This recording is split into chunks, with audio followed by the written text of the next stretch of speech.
ఇప్పుడు టీడీపీ అధికారంలో లేనప్పుడు మా కార్యకర్తల మీద జరిగిన తప్పుడు కేసులు పెట్టిన వాళ్ళకి రెడ్ బుక్ లో నేను పొందుపరుస్తున్నానని లోకేష్ గారు ఎలా అన్నారు. ఇప్పుడు జగన్ గారు కూడా అదే పందాలో మళ్ళీ ఇంకో బుక్ పెడితే ఏ గ్రీన్ బుక్ ఎల్లో బుక్ ఇబ్బంది అనే ఉద్దేశంతో యాప్ పెట్టుకోవచ్చండి.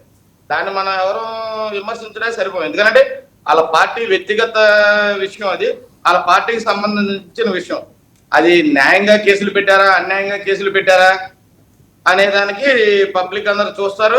అవి అందరూ మనం గమనిస్తూ ఉంటాం కాబట్టి నిజంగా అన్యాయం జరిగిందనుకో ఎవరికైనా చిద్రముద్రు దాన్ని బట్టి పరిశీలించుకోవచ్చు. ఆయన ఛాలెంజ్ ఇస్తారు, మీకు నిజంగా అసభ్యకరంగా ప్రవర్తించకుండా లేకపోతే రౌడీజాలు చేయకుండా వాళ్ళ మీద తప్పుడు కేసులు పెడితే మల్లేశ్వర గారు తప్పకుండా ఆయనకి వాట్సాప్ పెట్టినా లేకపోతే మీకు వాట్సాప్ పెట్టినా మీరు అలాంటి రక్షించడం కూడా ఈ రోజు ఈ డిబేట్ మంచి విషయమే. ఎందుకంటే ఎక్కడన్నా ఒకటి రెండు తప్పులు జరగవచ్చు న్యాయదర్శి.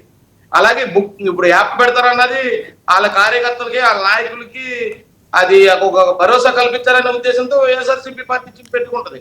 ఎన్ని యాప్లైనా పెట్టుకోవచ్చు, ఎన్నైనా చేయొచ్చు. అలాగే శివపార్వతి గారు మాట్లాడుతూ మా జనాన్ని మేము పెట్టాం కాబట్టి ప్రజా సమస్యలు తీర్చడానికి మీరు కూడా పెట్టాలనేది వాళ్ళు రూల్ లేదు కాబట్టి ఎవరి అర్షంలో వాళ్ళు వెళ్తారండి. ఇవాళ టీడీపీ రెడ్ బుక్ ఎలాగో వాళ్ళ యాప్ అలాగే. అలాగే పవన్ కళ్యాణ్ గారు ప్రజల సమస్యల మీద పోరాడాలి కాబట్టి ప్రజా సమస్యలు ఎవరికి ఉన్నా మా ఆఫీస్కి వచ్చి విన్నవించుకోవచ్చు అనేది పవన్ కళ్యాణ్ గారు చెప్పారు. కాబట్టి మనం ఎవరినైనా స్వాగతించాలి. ఇప్పుడు ఏం జరుగుతుంది, అందులో ఎంతవరకు నిజాలు ఉన్నాయి అనేది మనం చూస్తాం. ఇప్పుడు అధికారంలోకి వచ్చాక లేకపోతే ఇప్పుడు యాప్ పెట్టేది అనేది నాకు తెలియదు. మల్లేశ్వరి గారు అన్నారు ఇప్పుడు యాప్ పెట్టి నిజంగా అన్యాయం జరిగితే మీరు ఏ డెబిట్లో లేకపోతే సోషల్ మీడియా తరపున అన్యాయం జరుగుతుందని దృష్టికి తీసుకురండి, ప్రభుత్వం దృష్టికో లేకపోతే వంశీ గారి దృష్టికో.